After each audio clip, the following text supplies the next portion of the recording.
Friends 30 reels of మహాభారతంలో part 3. Salwa మహారాజు మైతాత్మ భీష్ముల్ని ద్వంద్వ యుద్ధానికి రమ్మని ఆహ్వానిస్తారు. దీంతో మైతాత్మ భీష్ములు ఒక్క దెబ్బలోనే సాల్వా మహారాజును ఓడిస్తారు. దీంతో పెద్ద యువరాణైన అంబాదేవి సాల్వా మహారాజ్ దగ్గరికి వెళ్లి నేను తనని ప్రేమిస్తున్నానని కాశీ నరేశునితో చెబుతుంది.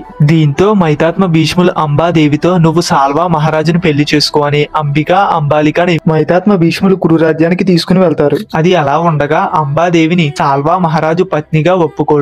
ఎందుకని అంబాదేవి అడగ్గా సాల్వా మహారాజు ఇలా చెప్తారు, నిన్ను మైతాత్మ భీష్ములు గెలుచుకున్నారు అంటే నువ్వు నాకు వస్తువు లెక్క సమానం, అలాగే నువ్వు స్త్రీవు కూడా కాదు, అసలు నువ్వు మనిషివు కాదని ఆమెను అవమానపరుస్తారు. దీంతో అంబాదేవి కోపంతో కురు రాజ్యానికి బయలుదేరుతుంది. అది అలా ఉండగా విచిత వీర్య యువరాజు పెళ్లికి సిద్ధం అవుతారు. పెళ్లి జరుగుతుండగా అంబాదేవి వచ్చి పెళ్లిని ఆపి మైతాత్మ భీష్మ మీరు నన్ను పెళ్లి చేసుకోవాలని ఆదేశిస్తుంది. దీంతో మైతాత్మ భీష్ములు ఎలా అంటారు, నిన్ను అప్పుడే పెళ్లి చేసుకోమని పంపాను కదా అంటే జరిగిందంతా చెప్తుంది. అయితే మైతాత్మ భీష్ములు నేను వచ్చి చెప్తాను సాల్వా మహారాజుతో అంటే వద్దు భీష్మ, సాల్వా మహారాజు నన్ను అవమానపరిచారు, నువ్వు నన్ను పెళ్లి చేసుకో అంటే భీష్మ ఎలా అంటారు, నేను జీవితాంతకాలం ఆజంత బ్రహ్మచారిగా ప్రతిజ్ఞ చేశానని అంబాదేవితో అంటాడు. అంబాదేవి ఇలా అంటుంది, నీ బ్రహ్మచర్యాన్ని మొత్తం పాడు చేస్తాను, ఎందుకంటే నా జీవితాన్ని మొత్తం నువ్వు పాడు చేసేసావు. ఒకవేళ నేను నిన్ను పెళ్లి చేసుకుంటే నీ జీవితంలో నువ్వు చేసిన తప్పేంటో నీకు తెలుస్తుంది అని చెప్తుంది. దీంతో మైతాత్మ భీష్ములుని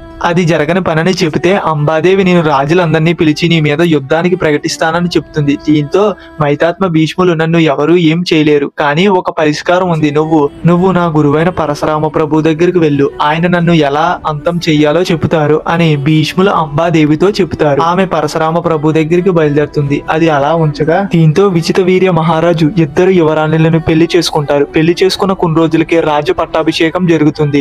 ఆయన సింహాసనం దగ్గరికి వెళుతుండగా ఆయన ఒక్కసారిగా కుప్పకూలిపోయి రక్తం కక్కుని చనిపోతారు. అసలు విచిత వీర్య మహారాజు చనిపోయాక అంబిక జీవితం ఏం జరిగిందో పార్ట్ 4 లో చెప్తాను. ఇలాంటి ఇన్ఫర్మేషన్స్ కోసం ఫ్యాక్ట్స్ ని ఫాలో చేసి సబ్స్క్రైబ్ చెయ్యాలి మరి.